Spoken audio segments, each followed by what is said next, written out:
This is a disclaimer. The views, information, or opinions expressed in the Chai and Chill podcast series are solely those of the individuals involved and do not necessarily represent accurate information. The primary purpose of this podcast is to educate and inform. This podcast series does not constitute medical or other professional advice or services. You may not cut, edit, or redistribute this podcast without the express approval of the Chai and Chill podcast team. The developers of the Chai and Chill podcast assume no liability for any activities in connection with this podcast or for use of this podcast in connection with any other website, computer, or device. Thank you. And if you like our content, please make sure to like this video and subscribe. For whoever's watching the podcast. So comment down below, subscribe, and like, and you'll be put in the draft for the 4 months of Spotify free. Today, I only have myself today, Daniel Rahman, obviously the host of the podcast, but I have a very special guest with me, very popular musician, up and coming, made very popular songs, specifically in the Desi genre of music. So, Abby, introduce yourself. Yo, what's up, guys? My name is Abhi. I go by the stage name of Abhisting. I'm a rapper, singer, songwriter based in Boston currently, but I was kind of born and raised in Hyderabad for a little bit, and then I moved to New York. That's where my family stays. So I kind of have this hybrid upbringing of being in Boston, New York, and kind of combining these sounds with kind of more sounds from South Asia. So that's how I kind of got my sound of being able to do this fusion type of music. Mm-hmm. So, Abby, what made you interested in getting into the music field? Like, were you always into it as a kid, or did you just one day get up and go, I like listening to music. I listen to it most days, but I want to do it myself. What was the thought process behind you deciding to go into music?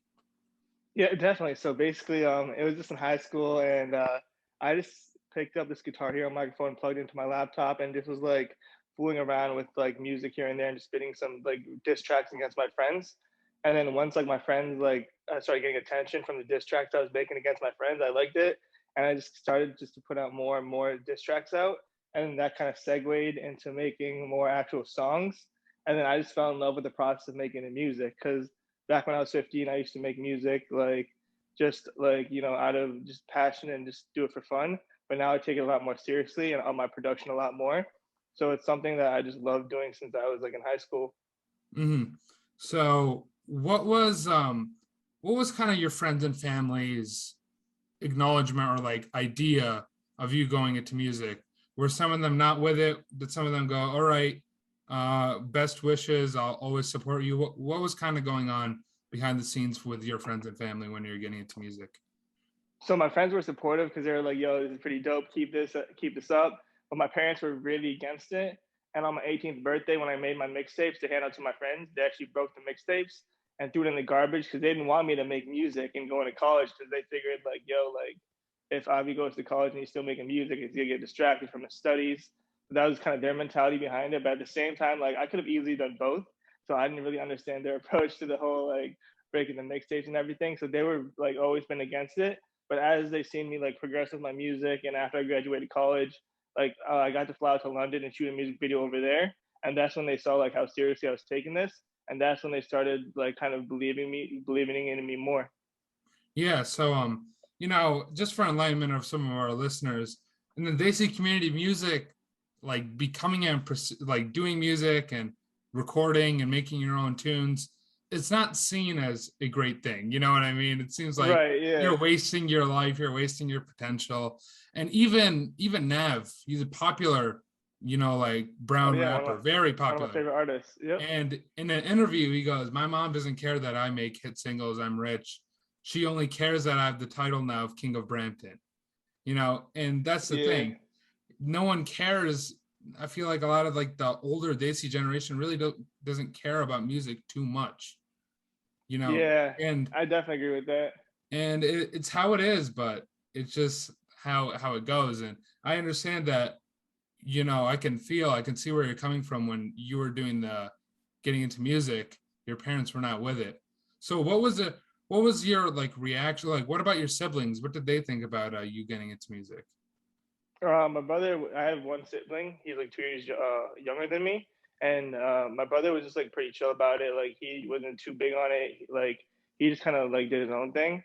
But he thought it was dope that I continued music throughout through school and through college and continuing onwards.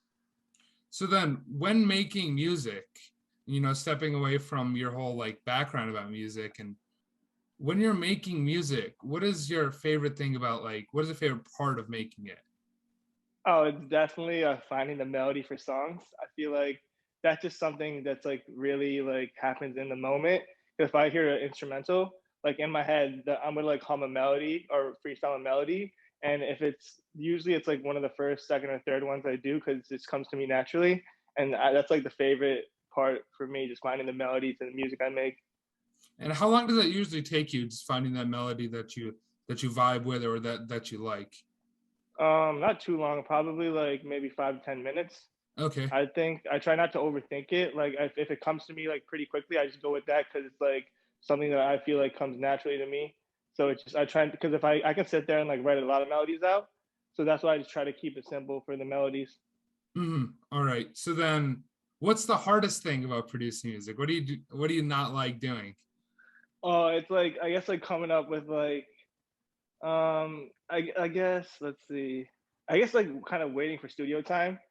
That's like kind of like annoying because like engineers are really booked up, and when you get to the engineer spot, he's running late, and it's pretty common because people go overtime for music. So it's more so the like the structure because I'm very punctual, and it's hard when you work with multiple people to like organize everything.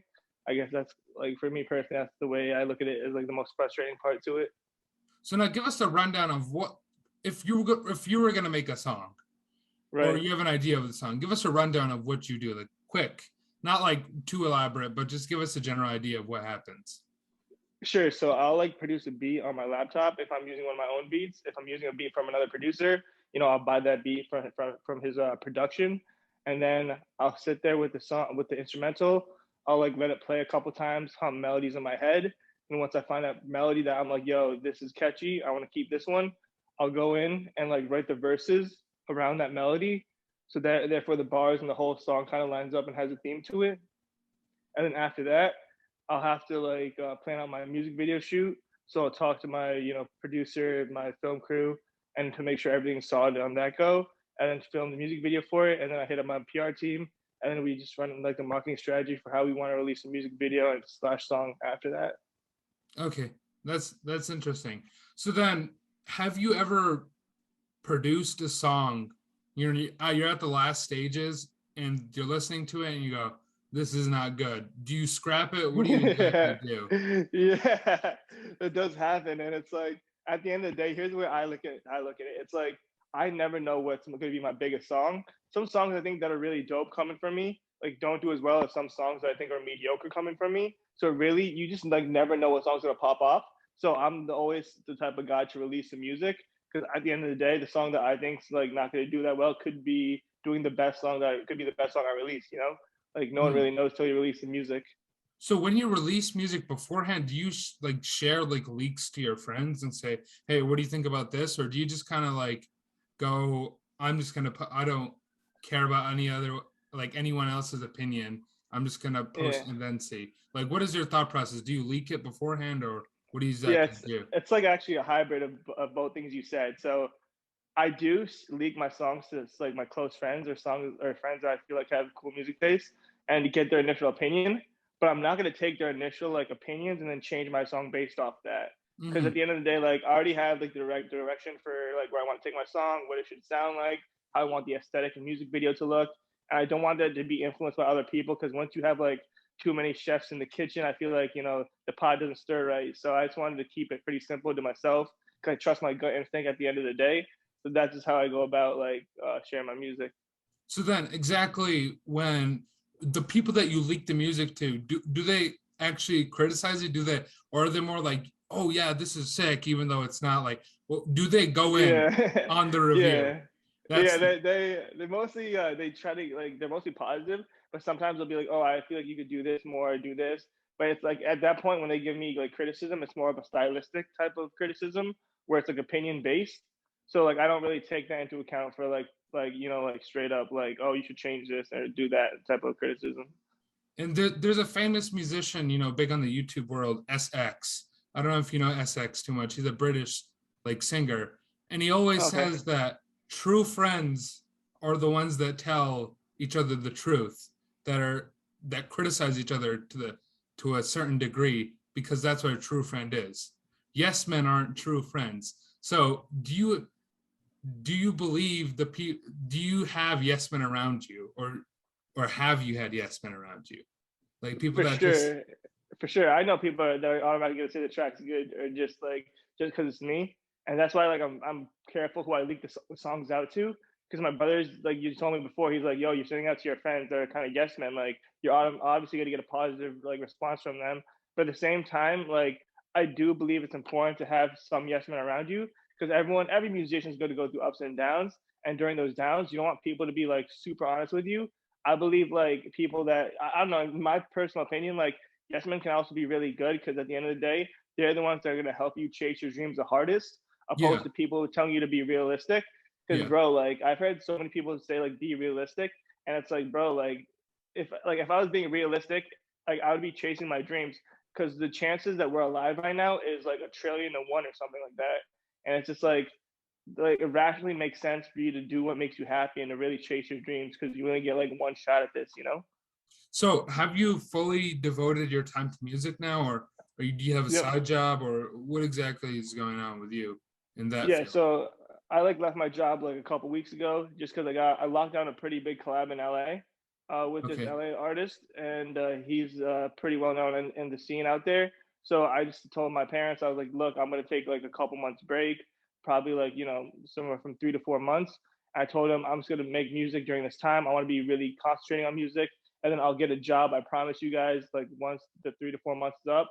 But I feel like I really need to do this right now, and they were kind of understanding to it because they're like, all right, if you can like do this on your own, like we can't stop you, but we would rather have you like stick to a job, like because they're Yeah. more on like they're very like risk adverse. I feel like a lot of brown parents are very risk adverse, and that's where it comes from because I think they value stability above happiness, where I value happiness above stability. Mm-hmm. So then, what are you worried about anything, or have you just full on said it that you're determined to just to make this a thing? Oh, I'm just going determined to make this a thing because at the end of the day, bro, like I would give up everything just to see how far I could get. I think to me that's like the most curious thing out there because there's different levels to music, and I feel like I just want to see what's the furthest level I can get out there in this reality or world. Because to me, that's what drives me the most. Because at the end of the day, bro, like it's just like I could always go back and like do the normal like kind of professions and go back to school and do everything like that. But there's no need to do that right now. I feel like because like at the end of the day, like I'm just gonna do what makes me happy because I know at the end of the day, like this is like the lifestyle I chose, and it's not being pushed upon me by like my parents or like I know a lot of brown kids make their career choices based off their parents, and I'm really happy like that's not me. So I never have to blame someone else for my happiness, and I take full accountability for it, which is why I think like I'm really happy to be in the state I'm in right now. Okay, nice. That's a nice answer. So, when listening to music, what do you look for first? Because personally, when I listen to music, I just look for a beat, a catchy beat. Then I look for the lyrics, like what are they saying, and to make sure all those lyrics connect, like a flow, basically. What do you look Mhm. for in a song? This is not your music specifically. Any general song that you listen to. I think the chorus for me, like if there's like a really strong chorus, then I'm probably gonna like the song. As long as it's very catchy, like a very catchy chorus to me is like I think what makes a really good song, in my opinion, and also the flow. Lyrics to me are like important, but they're not the most important thing to a song. It's more so like the production, the flow, how catchy the chorus is, and then probably like lyrics after that or something along those Mhm. lines. Okay, so then who are your who do you look up to in the music world? Who's Oh your man, role model? like I'd say like for the longest time it's been Drake. Like Drake's, I'm a huge Drake fan. I'm a big Nav fan. Little Uzi Vert, Gunna, Young Thug, Future, like that type of vibe. I like all those artists. Yeah, and I wasn't gonna call you out, but I did listen to one of your past interviews. From a competitive, another like random, irrelevant YouTube channel. Obviously, trying to a podcast. We're up and coming. We're Yeah. better than them. But anyways, um, you said that the last biggest brown rapper was Jay Sean, but you didn't acknowledge Nav. And I was gonna ask you Right. why is that? Right. So along those times, Nav wasn't actually like I don't believe he was out yet, or he was on a very like much smaller scale. Like I think I knew of him, but he wasn't like broken out yet. I don't think he even met Metro Boomin along those times. So Hmm. like I didn't think it was like he was big enough as an artist to mention because Jay Sean was bigger like during that time period. I believe I did that interview like in 2016 around then. Hmm. So at that time, Jay Sean was like I think he came off Cash Money. He was kind of going independent, doing his own thing, and then Nav was just on the come up, getting ready to sign with EXO Records. So Hmm. that's why I didn't have the chance to mention Nav in that interview. Yeah. So then, okay, that makes sense. So then, who would you want to collab with? Who's your ideal artist that you would, like you just got a genie came out of a bottle or something, and he said Yeah. you got one wish, and you said you wanted to collab with someone. Who would it be? Oh man, it's a good question. There's like three artists right now on top of my mind. That's Drake, Nav, and Young Thug. And I think I'm gonna go with Nav. I think we can make a banger Yeah. because I really like Nav's production. I think Nav's like one of the best producers in the game, and I also just like his style of rapping. And like I think he's probably my favorite artist that I'm listening to for the last 2 to 3 years. So I'd probably go with Nav. So you've done a lot of concerts. I've seen that you've done some concerts, Yep. right? Is that correct? Yep. What is that like? What is the pressure like to be in front of everyone?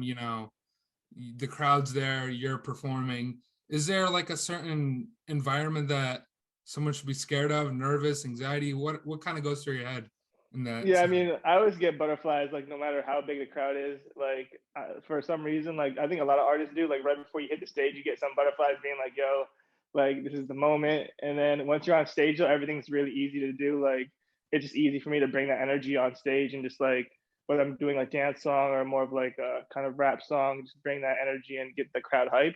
But sometimes, like when I was opening up for artists at the very beginning, like of my career, like it'd be a lot harder to get the energy out of them, but I feel like now I've done enough shows where it's like, all right, now I know what to do to hype up the crowd and really get them going.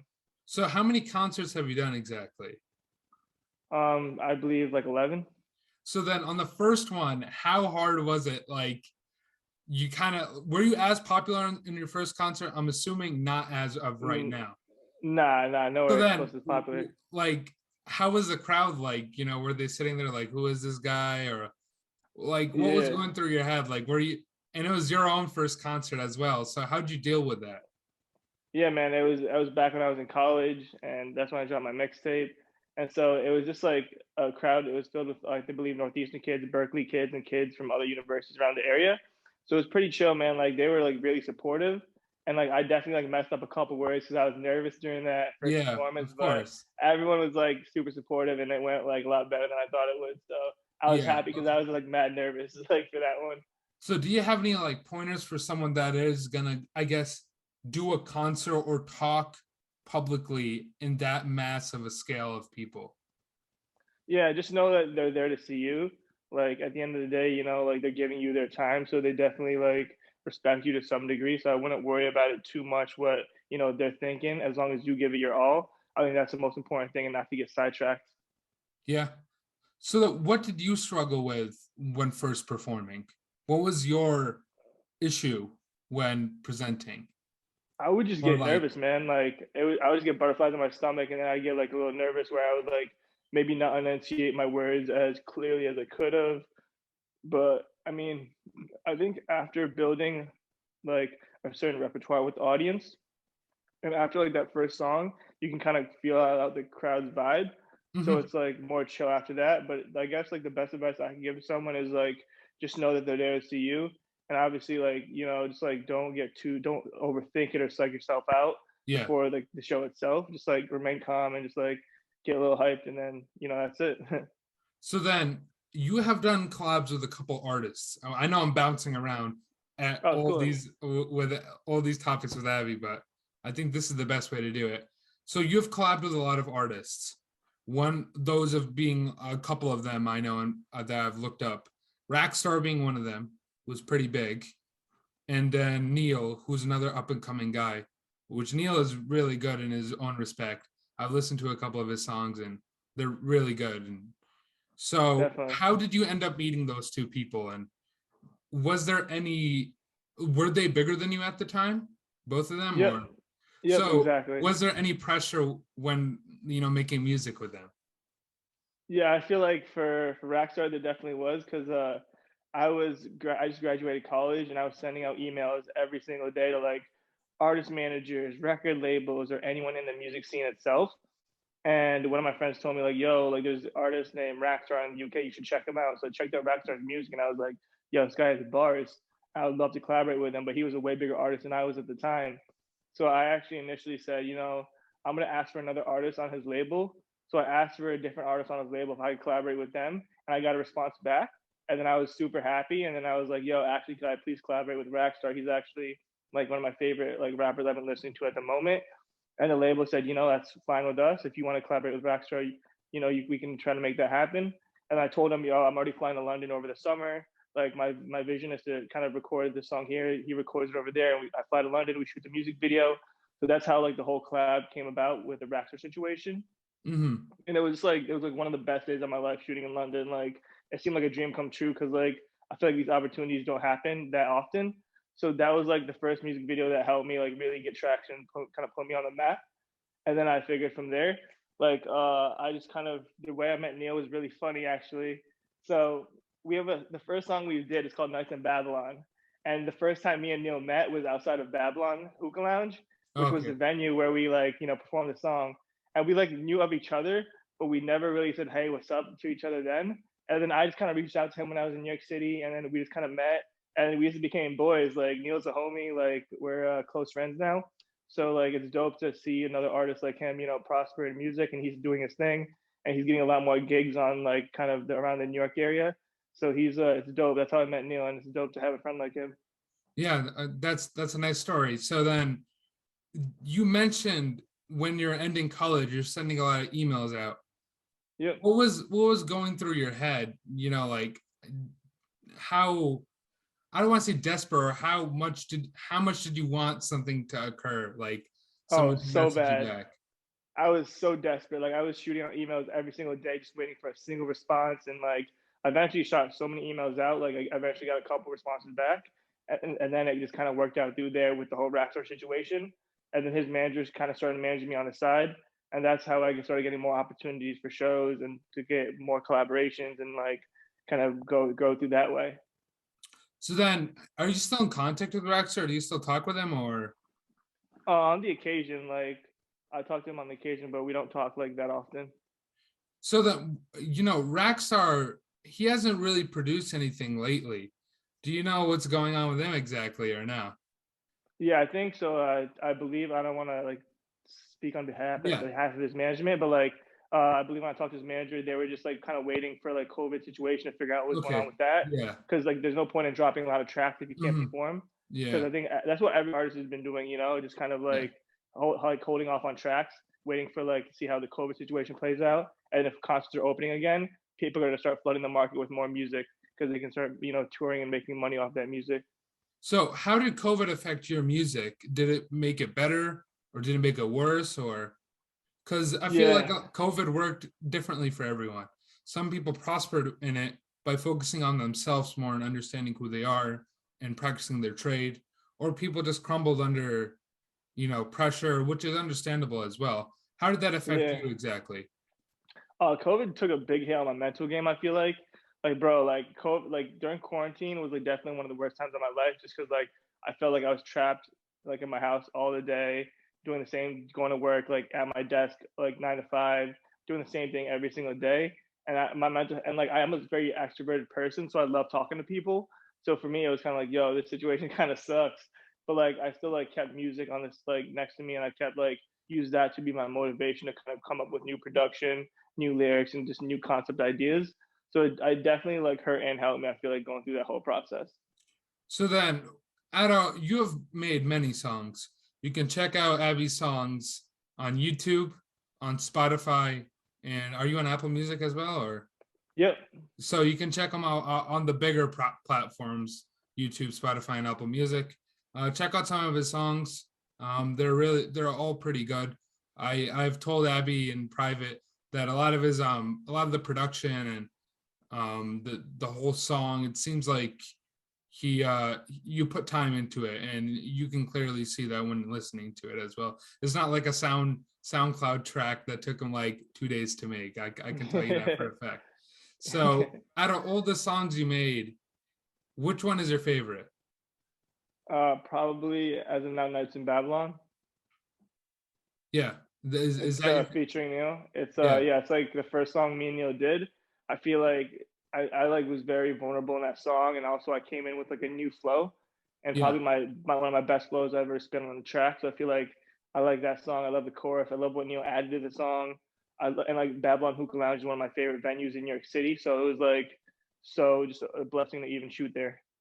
Yeah, and personally, probably one of my favorite songs with that Abby made was probably with Rackstar, Suburkar. That was the song. Is that's the name of it, right? Or is yep, it? Exactly. Yeah, Suburkar. Yeah. Because Patience. It just Suburkar just like rings in your head, like even after the song, you just sit there and you're just like doing some work and you just say Suburkar, and it's like, oh my god, it's stuck in my head. So it was a really catchy song.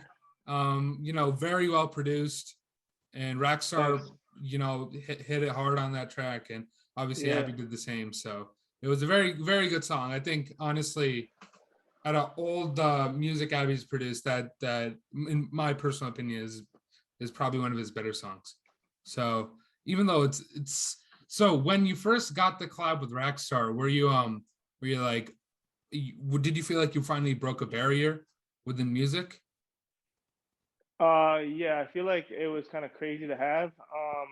Like I feel like I was probably one of the first people from America, I believe, that got that Rackstar collaboration. And like, I don't know if like anyone else before me had it, but felt like that felt like kind of amazing to have at that time. And Rackstar was kind of popping off, and so it was kind of like a crazy situation to happen. And like, I was just very happy. Yeah, I get that because what I see here is kind of similar to what you saw with Rackstar. Abby's obviously bigger than my podcast channel, but I am grateful for him coming out and joining the podcast. And I feel like that was the same relationship that you and Rackstar had, that he was bigger than you, but he gave you a chance. And did you appreciate him for that? And did he give you any advice when like in the long run? Yeah, he just said, stick to it. He said the biggest thing when it comes to making music is being consistent. And, like a lot of people go through ups and downs. Sometimes they want to give up. Sometimes things are going good for them. And he's just like talking about staying consistent, because at the end of the day, it's really what makes that person succeed in the music industry, where there's so many variables being thrown at you from all different angles. Yeah, and that makes sense. So we are nearing the end of this podcast episode. It is a bit shorter since we don't have as many people. It's just me and Abby, which I think is a pretty good experience as well. Abby, do you have any encouraging advice for the viewers that are watching this, or for your fans? Yeah, I think, if you're even able to hear this podcast, you're blessed in life. That means, you're living in somewhat of a spot that has internet. You have that blessing, and like, chase your dreams, because you have one life. And if you're able to listen to this podcast, that means you probably have a phone of some sort or internet. And if you have the phone or internet, life is limitless. There's so much you could do if you really put it to the test. So go out there, chase your dreams. Yeah, 100% agree with that. Thank you for everyone that was listening to this podcast. Like, comment, and subscribe to obviously support my channel and to get those 4 months of Spotify free. That will probably end around 2 weeks of when the podcast is released. And then I'll probably message you in the comments as well, that's saying that you won. So thank you for listening, guys. Have a nice day. City, so we break it down right.